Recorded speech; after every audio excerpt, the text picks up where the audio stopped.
നമസ്കാരം, ഞാൻ ഡോക്ടർ സായിജി ടോക്സിലേക്ക് ഒരിക്കൽ കൂടി സ്വാഗതം. കോൺഫിഡൻറ്റ് ഗ്രൂപ്പ് ഉടമ അല്ലെങ്കിൽ ചെയർമാൻ CS റോയ് ആത്മഹത്യ ചെയ്തിരിക്കുന്നു. ഇന്നലെ യാദൃച്ഛികമായ ഒരു ഇൻകം ടാക്സ് റെയ്ഡിനിടയ്ക്ക് ഒരു ലോക്കർ തുറക്കാനോ മറ്റെന്തോ ആവശ്യപ്പെട്ടപ്പോൾ റോയ് റൂമിനകത്ത് കയറിയെന്നും സൈലൻസർ ഘടിപ്പിച്ച തോക്കുകൊണ്ട് സ്വന്തമായി നിറവൊഴിച്ച് ആത്മഹത്യ ചെയ്തു എന്നുമാണ് വാർത്തകൾ കേൾക്കാൻ കഴിഞ്ഞത്.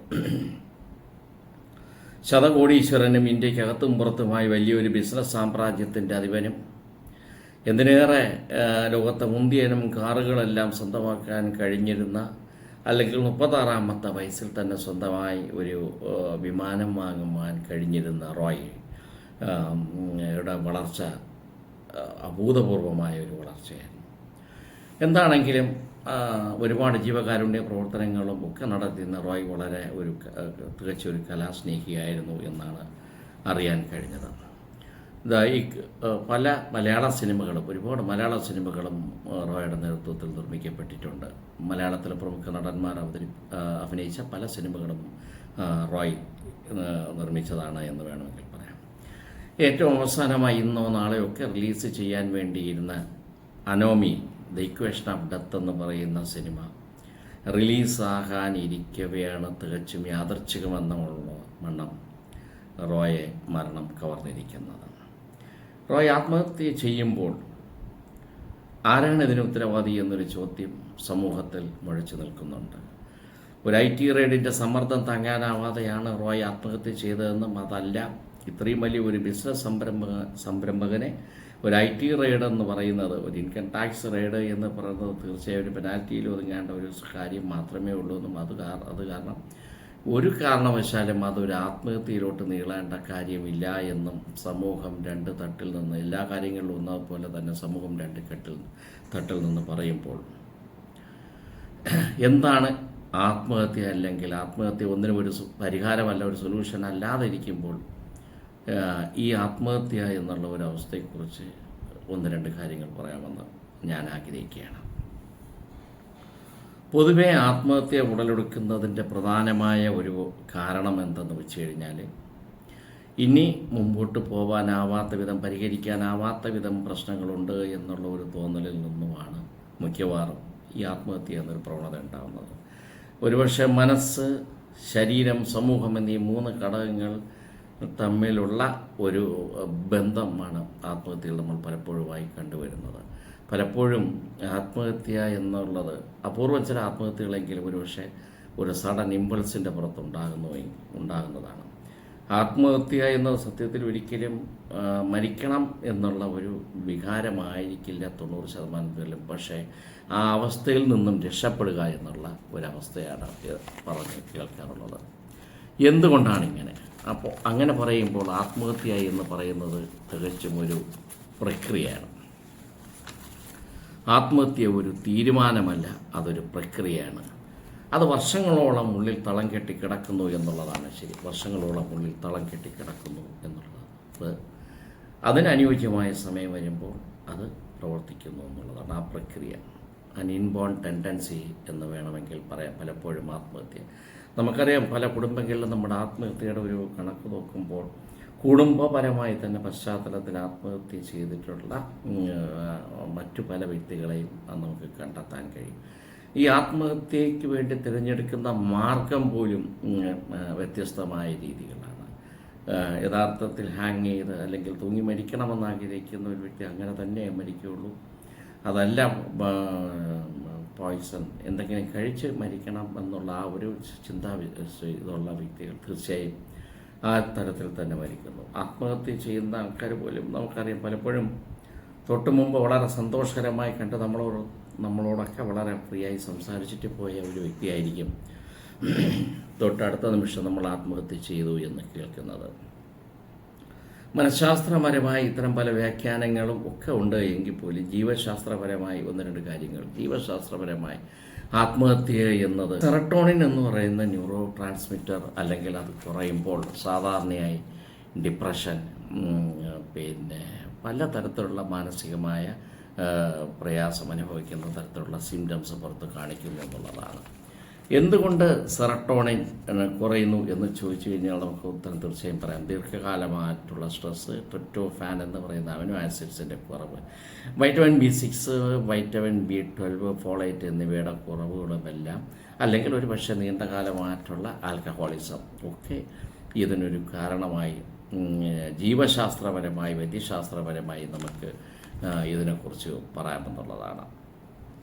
ജീവിതപരമായി ചിന്തിക്കുമ്പോൾ ശരീരത്തിൻ്റെ സെറട്ടോണിൻ്റെ ഒരു ഇംബാലൻസ് പലപ്പോഴും നമുക്കത് വിഷാദരോഗം, ഉറക്കക്കുറവ്, ചിലപ്പോൾ ഒരു പക്ഷേ അത് ഉറക്കം കൂടുതലാവാം, അൺവാണ്ടഡ് ആയിട്ടുള്ള ക്രേവിങ്സ് പലതും. ഭക്ഷണം പലപ്പോഴും നമുക്കറിയാം, സ്ട്രെസ്സൊക്കെ ഉള്ള സമയത്ത് പല ആൾക്കാരും പലതുമൊക്കെ ധാരാളം ഇങ്ങനെ കഴിക്കുന്ന കൂട്ടത്തിലുണ്ടാകും. അതുകൊണ്ട് തന്നെ സ്ട്രെസ് വരുന്ന വ്യക്തികൾ പലപ്പോഴും കൂടുതലായി അമിതമായി വണ്ണം വയ്ക്കുന്നതുമായി കാണാം.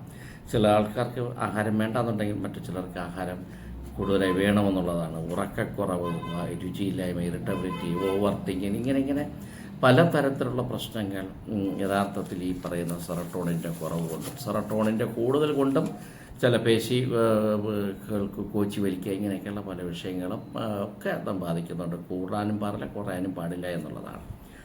എന്നിരുന്നാലും അതുപോലെ തന്നെ ഈ പറയുന്ന ജീവശാസ്ത്രപരമായി ചിന്തിക്കുമ്പോൾ ഈ ട്രിപ്റ്റോഫാന് അല്ലെങ്കിൽ എന്ന് പറയുന്ന അമിനോ ആസിഡ്സിൻ്റെ ഏതുണ്ടെങ്കിൽ മാത്രമേ സെറട്ടോൺ പൂർണ്ണ രീതിക്ക് ഫങ്ഷൻ ചെയ്യാൻ പറ്റുള്ളൂ എന്നാണ്. അത് ഉണ്ടാക്കപ്പെടുന്നുള്ളൂ. അതുണ്ടാക്കി വരുമ്പോൾ മാത്രമാണ് ശരിക്കും ബ്രെയിൻ സെൽസിനെ സ്റ്റിമുലേറ്റ് ചെയ്യുവാനുള്ള തരത്തിൽ അല്ലെങ്കിൽ ഉത്തേജിപ്പിക്കുവാനുള്ള തരത്തിലുള്ള കാര്യങ്ങൾ പ്രാപ്തമായി വരൂ എന്ന് നമുക്കറിയാം. പലപ്പോഴും ഈ പ്രവണത അല്ലെങ്കിൽ ഇത്തരം ഒരു കുറവ് നമ്മുടെ മാനസികമായി വല്ലാതെ ബുദ്ധിമുട്ടിപ്പിക്കുന്നുണ്ടായിരിക്കും പലപ്പോഴും. അത് നമുക്കറിയാം. ഒരുപക്ഷെ ഈവൻ തൈറോയ്ഡ് രോഗമുള്ളവർക്ക് പോലും കൂടുതലും TSHൻ്റെ കുറവിലും കൊണ്ട് തന്നെ മൂഡ് സ്വിങ്സും മാനസികമായ വ്യതിയാനങ്ങളും ഒക്കെ ഒരുപാട് വരുത്തുന്നു എന്നുള്ളതാണ്. ചുരുക്കത്തിൽ നമുക്ക് തന്നെ അറിയാം, പലപ്പോഴും ഈ തൈറോയിഡിൻ്റെ കുറവ് കൊണ്ട് തന്നെ അല്ലെങ്കിൽ ഇതിൻ്റെ ഏറ്റക്കുറച്ചിൽ കൊണ്ട് തന്നെ മൂഡ് സ്വിങ്സ് പ്രത്യേകിച്ച് സ്ത്രീകളിൽ നമുക്ക് കാണാം. പീരീഡ്സിന് തൊട്ട് മുമ്പും അല്ലെങ്കിൽ ശേഷവുമുള്ള തരത്തിലുള്ള മൂഡ് സ്വിങ്സ് നമുക്ക് കാണാം. പലപ്പോഴും നമ്മളോടൊക്കെ ഡോക്ടർമാരൊക്കെ നമ്മൾ പല പേഷ്യൻസ് പറഞ്ഞു കേട്ടിട്ടുള്ളതാണ്. പലപ്പോഴും ഈ പീരീഡ്സിന് തൊട്ട് മുമ്പ് അല്ലെങ്കിൽ പീരീഡ്സ് വരുന്ന സമയത്ത് അല്ലെങ്കിൽ വരുന്ന സമയത്ത് തന്നെ അമിതമായി തന്നെ ഒറ്റയ്ക്ക് ഇരുന്ന് കരയാൻ ശ്രമിക്കുക, അല്ലെങ്കിൽ പ്രത്യേകതരം ക്രേവിങ്, അമിതമായി മധുരം, തണുത്ത ആഹാരം കഴിക്കുവാനായിട്ടുള്ള തോന്നൽ വരിക, പീരീഡ്സിന് തൊട്ട് മുമ്പ് അകാരണമായ ദേഷ്യം വരിക, പിന്നെ തൊട്ടതിനും പിടിച്ചതും ഒക്കെ പ്രശ്നമായിട്ടുള്ള തരത്തിലുള്ള ഒരുപാട് സ്ത്രീകളെ നമുക്ക് ചുറ്റും കാണാം. ഈ പറഞ്ഞത് വന്നത് മനഃശാസ്ത്രമായി കുറച്ച് കാര്യങ്ങൾ ഇങ്ങനെയൊക്കെ ഉണ്ടെങ്കിലും ഹോർമോൺ തലത്തിൽ നമ്മൾ ഈ പറയുന്ന ഈ ന്യൂറോ ട്രാൻസ്മിറ്ററിൻ്റെയും അല്ലെങ്കിൽ ചില രോഗങ്ങളും നമ്മളെ മാനസികമായി വല്ലാതെ ചില അവസ്ഥയിൽ കൊണ്ടെത്തിക്കുന്നു. പലപ്പോഴും നമ്മളിത് തിരിച്ചറിയുവാൻ വൈകുന്നു എന്നുള്ളതാണ്. ഇതിനും ശാസ്ത്രീയമായ പരിഹാരമെന്ത് എന്ന് പറഞ്ഞു കഴിഞ്ഞാൽ തീർച്ചയായും നമുക്ക് ഇതിനകത്തും നല്ലവണ്ണമുള്ള പ്രോട്ടീൻ ധാരാളമായി കഴിക്കുക, സൺലൈറ്റ്, ഈ വൈറ്റമിൻ B6, B12 കാര്യം പറഞ്ഞതുപോലെ തന്നെ വൈറ്റമിൻ D ഒരു പ്രധാന ഘടകമാണ്. സൂര്യപ്രകാശം കൊള്ളാതിരിക്കുക എന്നുള്ളതാണ്. ഞാനിതിനു മുമ്പൊരു വീഡിയോ അതിനെക്കുറിച്ച് ചെയ്തിട്ടുണ്ട്. വെയിലിനാകുമോ ജീവിത വെളിച്ചം നൽകാൻ എന്നുള്ളതാണ്. അപ്പോൾ വൈറ്റമിൻ ഡിയുടെ ഒരു പ്രകടമായ കുറവ് മനുഷ്യനെ സമസ്ത മേഖലയിലും ബാധിക്കുന്നു എന്നുള്ളതാണ്. അപ്പോൾ സൺലൈറ്റ്, പിന്നെ റെഗുലറായിട്ടുള്ള എക്സസൈസ്, കൃത്യമായ ഉറക്കം, സ്ലീപ്പ് ഹൈജീൻ, ഇത്തരം കാര്യങ്ങൾ തീർച്ചയായും പലപ്പോഴും പല അസുഖങ്ങളിലും പറയുന്നത് പോലെ തന്നെ ഇവിടെയും ഒന്ന് പറയുന്നതേ ഉള്ളൂ. ഇത്തരം കാര്യങ്ങൾ തീർച്ചയായും ഇത് നമ്മൾ ശ്രദ്ധിച്ചാൽ ഈ മൂഡ് ഡിസോർഡേഴ്സൊക്കെ നമുക്ക് മാറ്റാൻ പറ്റുമെന്നുള്ളതാണ്. എന്തായാലും മനഃശാസ്ത്രപരം മാത്രമല്ല, ജീവശാസ്ത്രപരമായും അല്ലെങ്കിൽ ബയോളജിക്കലായിട്ട് തന്നെ പല കാരണങ്ങൾ കൊണ്ടും ഇത്തരം ടെൻഡൻസി അല്ലെങ്കിൽ പ്രവണത മനുഷ്യനിൽ ഉണ്ടാകുന്നു എന്നും അത് മുൻകൂട്ടി തിരിച്ചറിഞ്ഞ് നമുക്കത് പരിഹരിക്കേണ്ടതും അല്ലെങ്കിൽ ചികിത്സിക്കപ്പെടേണ്ടതും അത്യാവശ്യമാണ് എന്ന് ഒരു ഓർമ്മപ്പെടുത്തലാണ് സത്യത്തിൽ ഈ വീഡിയോ കൊണ്ട് ഉദ്ദേശിക്കുന്നത്. പിന്നെ വളരെ സ്പിരിച്വലായ ഒരു കാര്യം കൂടെ പറഞ്ഞാൽ, ആത്മാവിനെ ഒരിക്കലും ഹത്യ ചെയ്യാൻ പറ്റുന്നില്ലെന്നാണ്. ആത്മാവിനെ ഹത്യ ചെയ്യാൻ പറ്റുന്നില്ല.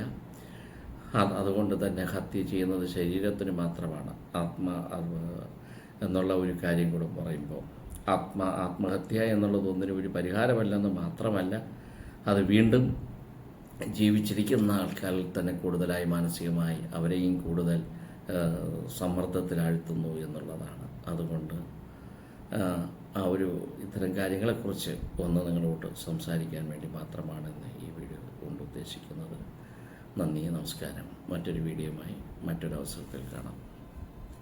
റോയുടെ ആത്മാവിന് ആത്മശാന്തി നിന്നുകൊണ്ട് ഇത് അവസാനിപ്പിക്കുന്നു.